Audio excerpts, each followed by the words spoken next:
Meltzer. Nice to meet you. Pleasure. Hi.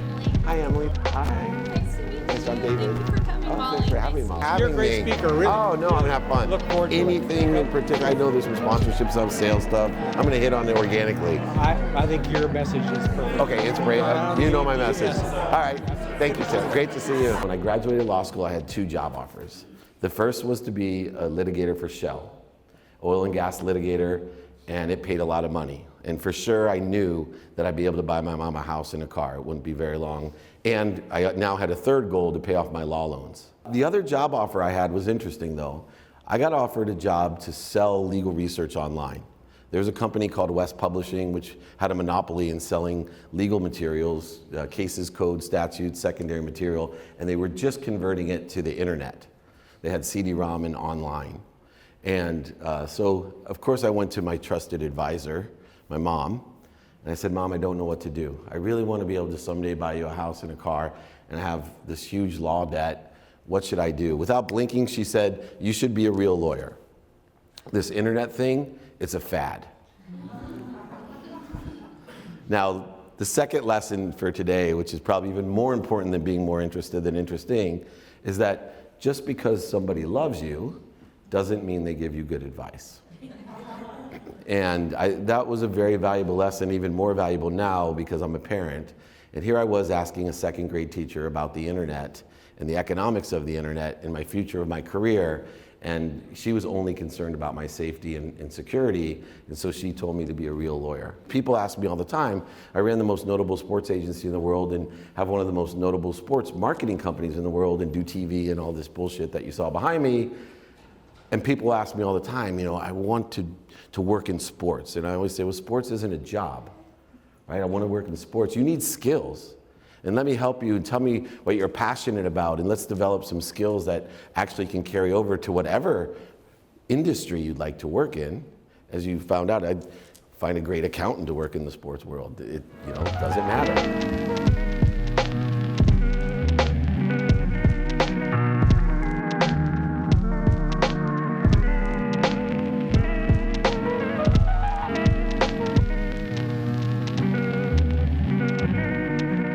So I went this morning to the every 15 minutes presentation at my daughter's high school, and it's about empowering children to understand the effects of a moment in time.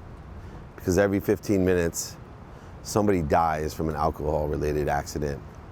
And they sequestered my daughter, and I had to write an obituary, and then I had to write a letter as if it was the last letter I was ever going to write to her, and she also wrote me one. I went to the presentation early this morning, and my plan was to leave early because I had to playbook a podcast with Regis Philbin and an interview with him in Beverly Hills, which is easily 2 hours away. And as I sat there and the presentation started late, I thought to myself, what if my daughter, at the end of this emotional presentation, was the only one whose parents weren't there, and I wasn't able to give her the letter, and she had no one to give that letter to. And as important my job is, it just hit me that there's no way that I was going to go to that interview. And although it was only a couple minutes at the end of the presentation that I got to see my daughter, she gave me this letter. I could tell when she got up after the presentation, it made me feel so good that when she caught my eye and knew that I had been there not only the entire time, but I waited to see her so I could just give her a hug and let her know that this was important to me and that she was important to me. They had to write these letters as if they had died, and what a great perspective builder.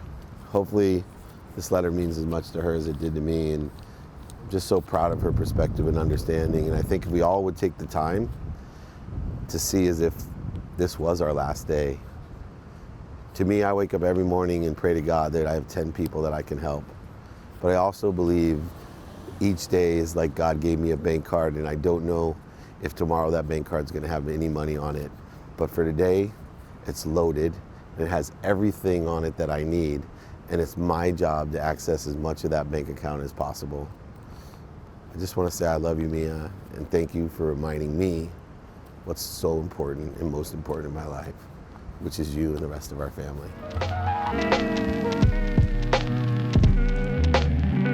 Good to see you. Good. So the big thing that stood out to me was the whole China thing, because like I'm planning to major in international relations with a minor in Chinese. So like, Oh, right on. and I've been taking it for 4 years in like high school. So like that's something I definitely want to do, whatever like business or like. Well, we're growing. We're looking for talent. So Yeah, that's crazy. yeah, I'm going to Pepperdine next to go meet with all of all these Chinese students want to come meet me, so I like a meetup or whatever. Yeah, but yeah, it's. We're gonna kill it over there because they love sports. I'm one of the few characters that have like sports business background. I don't speak Chinese, but I've been in Asia for a long time, so I just have a translator. So you're smart to learn Chinese. You know what amazes me? I volunteer to do career days, speak, workshops, whatever I can, and yet like all these guys online are like, can I get a job? Can I do this? Begging, like I'll do anything for a job, but when it comes down to driving in traffic into Beverly Hills to go in the afternoon during spring break, this is where you find the extraordinary people. And I notice with the people that are working for me right now, they're all extraordinary. And the extra mile is empty. You know why? Look behind me. This room is empty. And the only guys here and women here are the women and men that go the extra mile. And they're the ones that are going to get the job. I've had, some great conversations, but mainly it's not the content of what they're telling me. It's the fact that they, on, spring break, into traffic, into the busiest heart of, Westwood, came to UCLA and met me. And those people have big stars next to their name. Go the extra mile. It's a lot emptier than DMing me.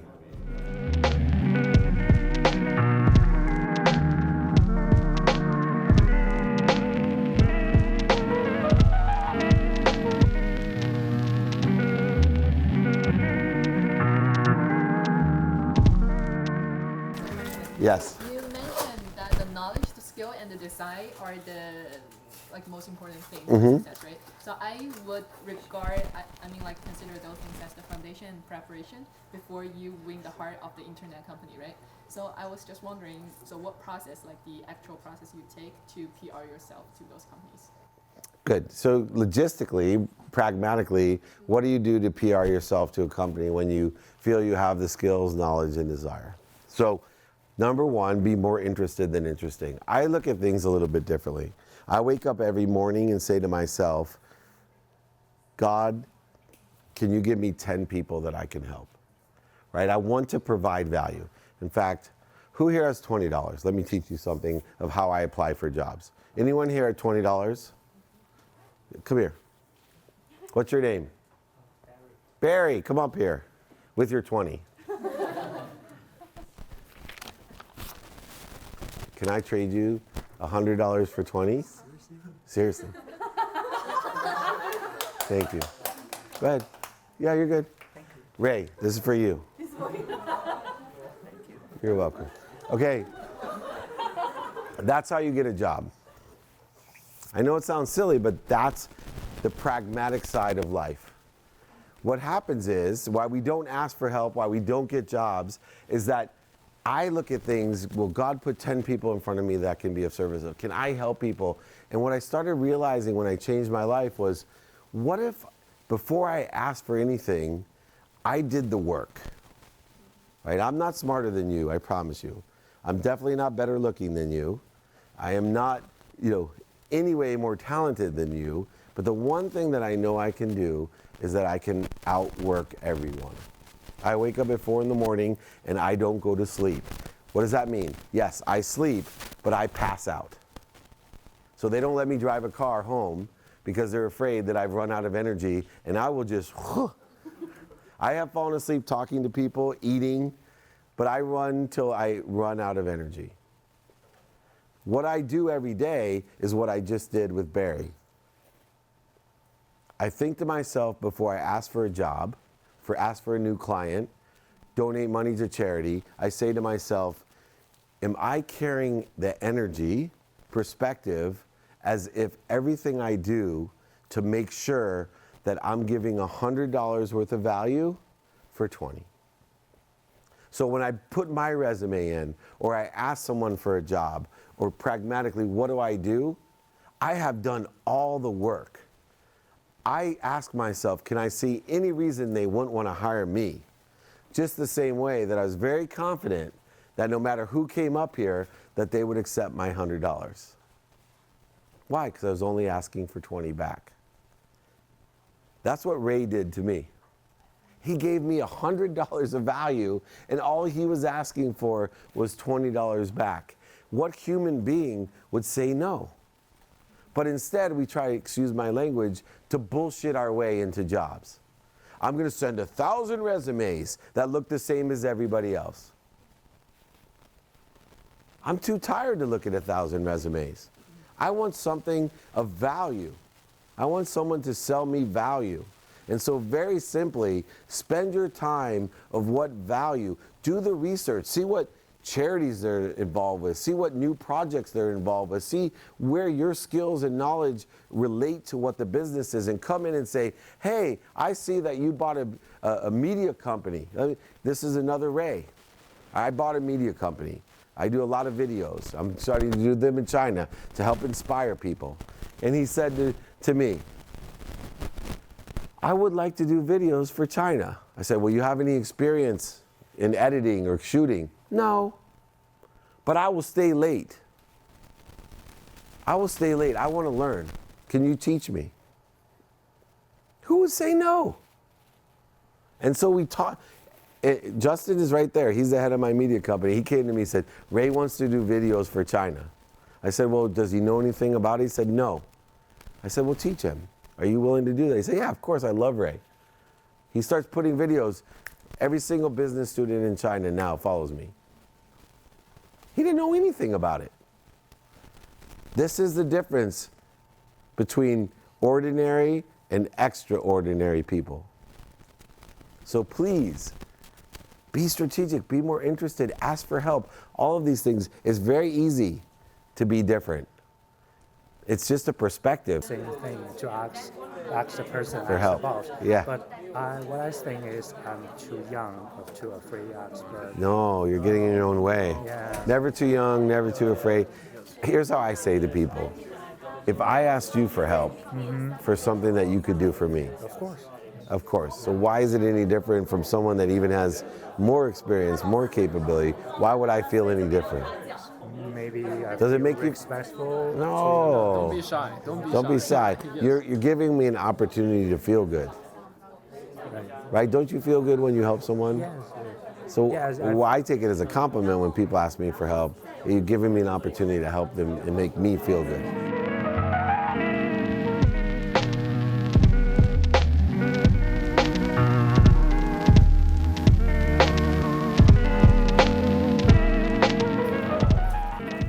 Blog. Why is he more popular than me? I think he's spending my money. I think he's spending my money to build his brand. What is the truth? We're going to find out.